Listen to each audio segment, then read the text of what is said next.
Hello, everyone. This is Nayiri from Low Carbon Fasting. Well, on this channel, we talk about nutrition.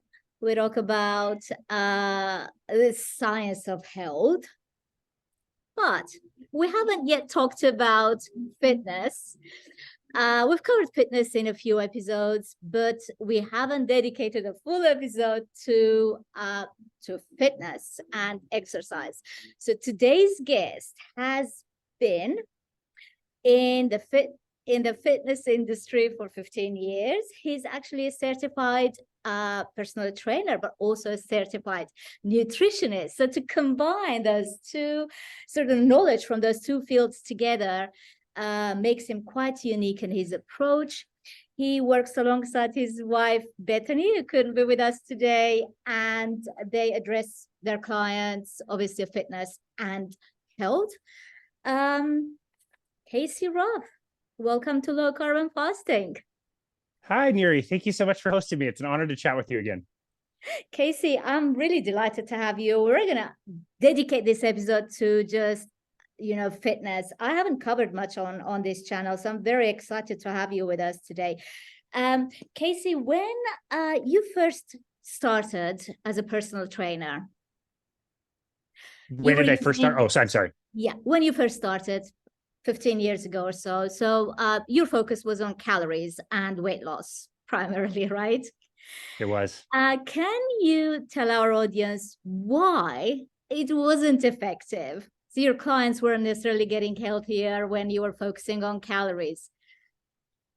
Yeah. So, it's funny to look back on like 15, 16 years ago when I first got started. My boss called me bright-eyed and bushy-tailed, and I was so excited to get started. And today I got my certification was the last day I think I was ever an expert in anything. Since then, it's been unlearning and unlearning and unlearning all kinds of stuff that I thought I knew perfectly from that first day. So yeah, we had at the time, this is back in 2007, we had an idea that, basically it was the same message as most people know. If you wanted to gain weight, you had to eat more calories than you burned. And if you wanted to lose weight, you just had to flip it. You needed to eat less calories than what you burn. And that could work both ways. That could be you eating less calories, or it could be you burning more calories. And so part of what I was doing in my career, one thing that I was trained on is learning how to use what is called a metabolic cart, which basically measures people's metabolism or how many calories that people burn, not only while they are exercising. Like I think a lot of people would recognize, like when somebody's on a bike or a treadmill, they're wearing a mask and they're pushing themselves really hard and they find out their VO2 max. That's essentially kind of the testing that we were doing. But we would also do it when somebody would be resting. And so that would tell you at a baseline level, if you're doing nothing other than sitting in a chair, how many calories is your baseline metabolism burning? And then we would extrapolate it to 24 hours. So how many calories does it take for your brain to work and for your heart to pump, and muscle on your body needs calories just to be there.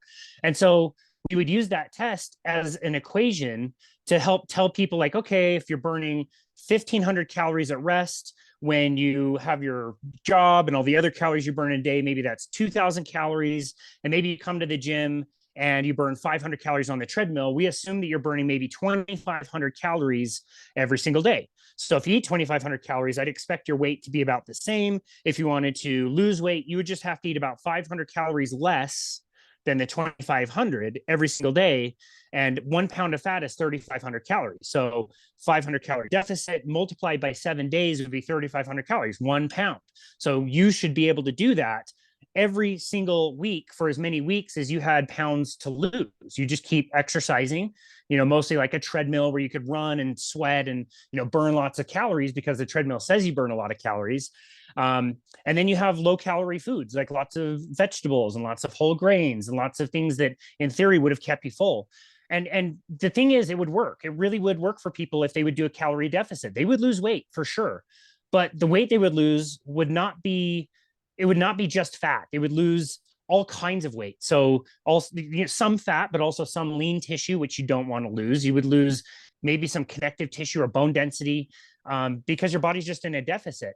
And you'd lose weight, but the problem is the weight loss would really slow down over time, and then people would plateau.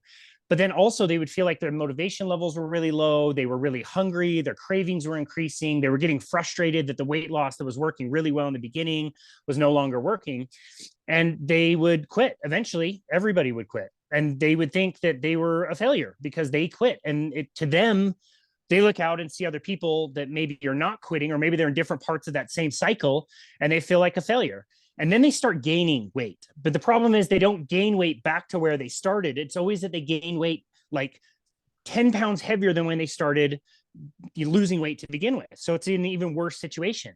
And what people don't understand is that when you put yourself in a chronic caloric deficit where, you know, you're burning 2,500 calories and eating 2,000 calories, over time, your body will adjust. And it will adjust that number we were talking about, the resting metabolic rate, the number of calories that your body needs to stay alive will decrease. And so your body won't be as energetic. It will save its calories. It will cool down, literally make your temperature lower. It will really reduce your motivation to burn any calories, and it will increase your hunger because it's craving more of that food, so it can kind of boost itself back up. And then it's really well suited to store the calories that it gets from fat because it wants a reserve of calories for the next time that you can't find enough food, or you go on a diet. You're basically just telling your body that you're in a famine. And so a really good example that I give people is like, if I told you that this year economically would be really tough, would you go buy the Ferrari or would you start a savings account? And most people would say like, okay, if it's going to be economically tough, I'm going to start saving money. I'm not going to spend money on things I don't really need. Your body does the same thing when in a caloric deficit. If you're exercising too much or eating too less, your body knows that you're in save mode. You want to be in economy mode. So it'll slow your burn rate down and hold on to everything that you get.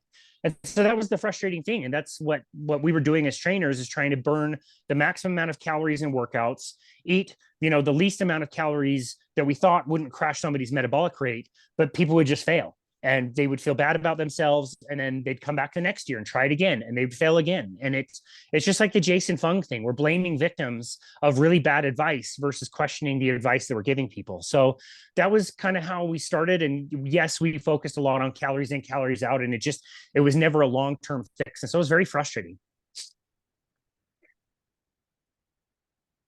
Yeah, it must have been because, but when you explain it like that, by the way, I love the analogy of the Ferrari and the savings account. But when you explain a calorie sort of in and out concept, it makes so much sense. It makes life so simple that everyone can understand, right? And this is why I think that myth has lasted so long, because everyone can understand it. It makes sense to almost everyone.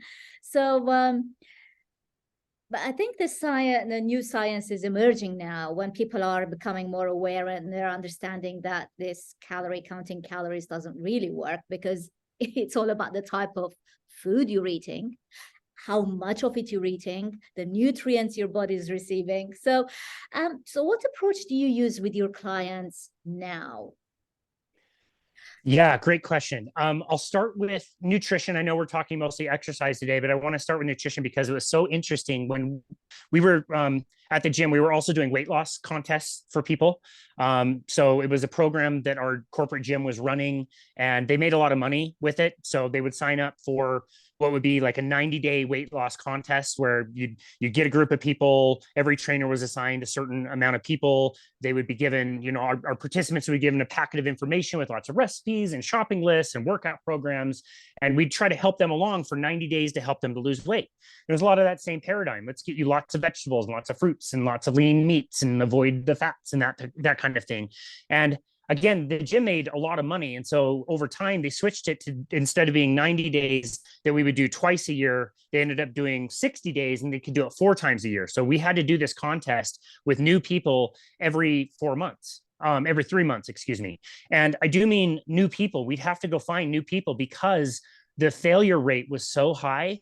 It was somewhere around 85% of people that started the contest wouldn't even stand on the scale at the end of the contest, regardless of whether they were successful with weight loss or not. And so if you paid for that contest once, you would fail it, and you wouldn't likely really do it again because it kind of didn't work. So for trainers, for us, we're working 100% commission and we're trying to find new people to do this program that our company's making us do. Like it was really tough, it's frustrating, and financially, if nothing else, hard to make a living that way. And nobody wants to do the same program. And we had a participant one year, this was in 2018, who I would listen to his diet and I just recognized that he wasn't eating hardly any fat. He was snacking on carbohydrates all day and also all night. He would wake up in the middle of the night to eat cold cereal because he was so hungry all the time. He had about 25 pounds to lose. And so I told him, like, let's get a little bit more fat in your diet and see if that helps make you a little bit more full. And he did. And he came back in 2 days and said, hey, like, I just lost 1.5 pounds and I feel really good. What is this keto stuff? And I was like, interesting. I've heard of it. I think I saw it in a magazine at a grocery store or something, but I don't know that much about it. So let me learn about it. And that sent me on my journey through, low carbohydrate diets and ketogenic diets and eventually carnivore diets. And what we would do in these contests is we would give people low carbohydrate meal plans rather than give people the company's meal plans. And nobody knew that we were doing it. Like my company didn't know that Bethany and I were doing our own little like rogue thing. We were giving people different information. We were doing free seminars to teach people, like, this is why you failed before. It's not your fault, but it's your responsibility. We're going to give you different meals that are going to focus more on proteins and fats. And we want you to eat them until you're really, really, really full.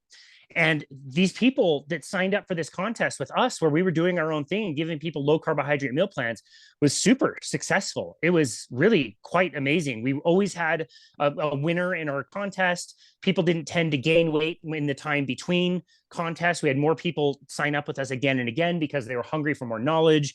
And it was all the weird things that we all know happens with low carbohydrate. Like, yeah, they lost weight and they lost a lot of fat, but all of a sudden their skin wasn't itchy anymore, or their elbows didn't hurt like it used to, or like they had energy to not take a nap every day or play with their kids after work. There was all these other like crazy success stories that was so cool. And so that was part of it. And the other part of it was when we were using those same metabolic carts, like I was telling you about, when we were measuring metabolic rate on people, when people started doing keto, their metabolic rates would magically be higher than normal. Wow. Unexplained. I don't know why, but these people, if they were supposed to be burning based on their age, height, weight, and gender, let's say 2,000 calories, they might be naturally burning like 22 or 2,300 calories. And the calories that they would burn would be more from fat. So their bodies were just like weirdly just chewing through fat on its own. And they were reporting that like they weren't that hungry. They didn't eat as many calories, but it wasn't a diet because they weren't starving themselves. The craziest thing, you're going to love this. The craziest thing is what really changed for me was we started seeing people transition from ketogenic diets to more like intermittent fasting. They were eating foods that were so satiating that whether they were trying to or not, they were just going longer and longer periods of time between meals. And now fasting, it's not even that it was easy. It's just what you would do because you're not really interested in food if you're not that hungry. This is where we saw the magic. This is where I was measuring people. I remember one guy in particular, his metabolic burn rate should have been about 1,950 calories. His body was naturally burning 2,600 calories, sitting around, doing nothing, just being himself. And almost 100% of the calories he was burning was coming from fat. And I was like, wow, dude, like this is really good. Like you have to eat now at least that many calories because we don't want your metabolic rate to come down. And he looked at me and he's like, what do you want me to eat? Like I'm eating mostly meat and eggs. I can't eat that many calories.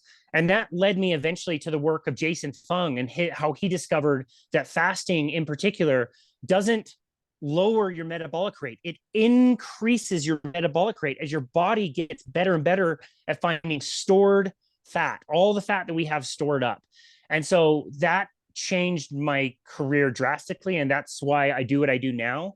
I've also changed my ideas around exercise, but as far as nutrition goes, that's what I recommend to people because before when I was doing something that almost nobody would succeed at, now I'm doing something that almost nobody will fail at. If you do this program, I'm very comfortable saying you're going to see amazing results and not just weight loss or fat loss, but other things that will make your life be so wonderful. So that's more of like the nutrition side of why I changed my approach.